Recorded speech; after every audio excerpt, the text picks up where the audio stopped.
Hi everybody, this is Bugest Reviews, and today I'm going to be doing a review on the Marvel Legends 80th Anniversary Fan Channel exclusive Iron Man figure.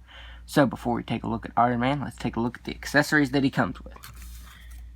So first up, he comes with a pair of fisted hands, which I put on him before this review.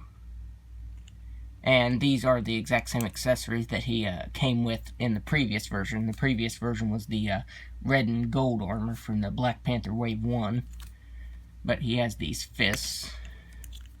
They just pop out like so. He comes with his repulsor hands. And getting these in can be a little bit difficult. I really wish these swiveled up and down instead of just side to side. Hasbro's done that with the last few Iron Man figures. And he has holes in his hands to put the repulsor blasts. And he comes with the repulsor blasts, of course. And I really like the color on these. It's that really light blue and it fades into all white. It looks really good. And you can port those into his hands. You can also port these into his feet if you'd want to. Though, of course, you can't have him standing if you do that. So you can go ahead and port these in.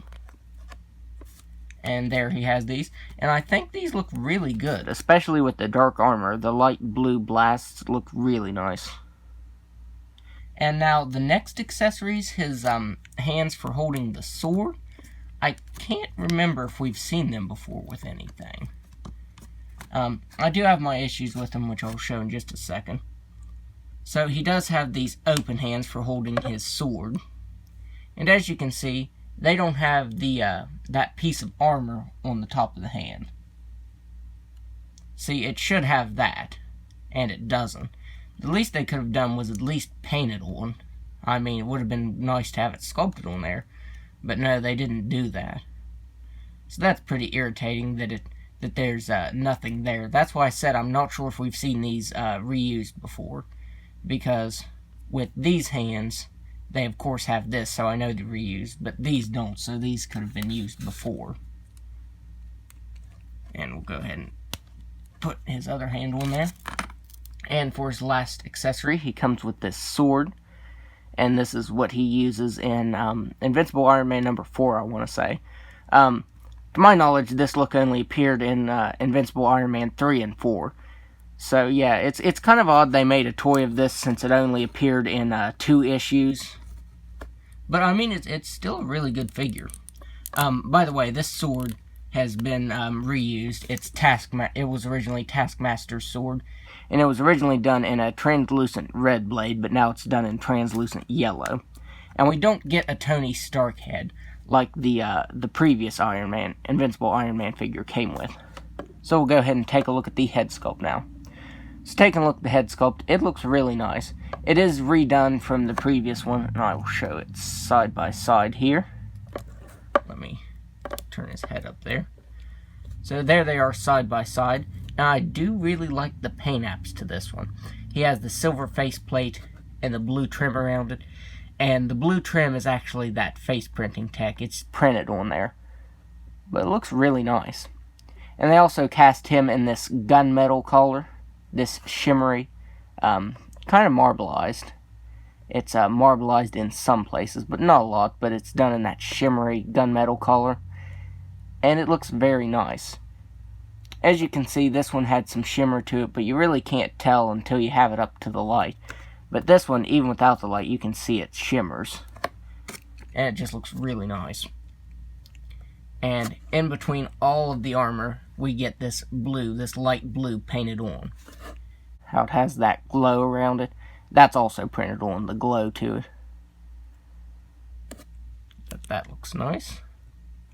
And as you can see, I feel like the hands really don't look like they belong. The open hands have blue painted on them. It has blue in between the fingers and on the palms. And this one doesn't. This one doesn't have any sort of blue to it. And it definitely doesn't have that armor on top of the hand. So that is kind of irritating. Here's looking at the back of the figure. It has that blue as well. Like I said, the colors just look really nice on this. The really dark armor and then the light blue colors, they just work really well together. And that continues for the rest of the figure. As you can see, you get some marbleization right here on the calves. That's why I said the marbleization isn't like all over the figure, you know, it's not noticeable unless you're looking for it, I guess. And one thing that I do hate is Hasbro did not fix these ankles. As you can see, that is a very thin peg right there, and the ankles, when you're trying to move them, they don't move the greatest, and I'm afraid I'm going to break them, which is the same issue I had with the previous Invincible Iron Man figure. So really, that's about all to go over with this figure.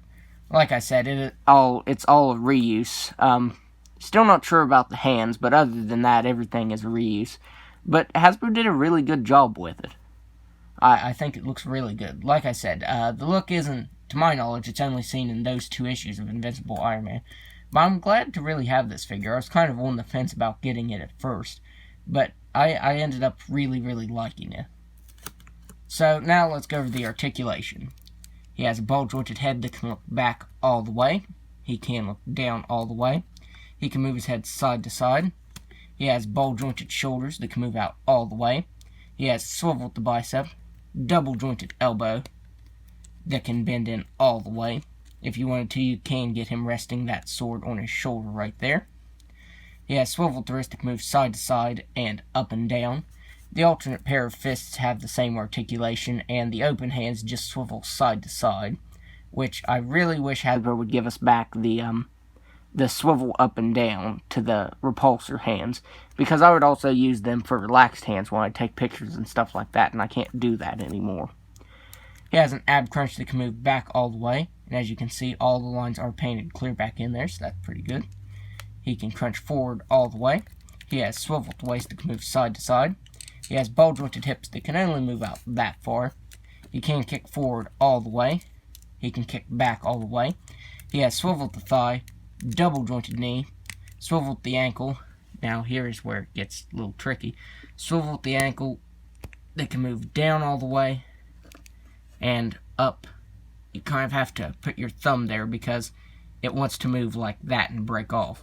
So you do have to put some force into it to make sure it doesn't do that. But it can move up all the way. And he has an ankle rocker.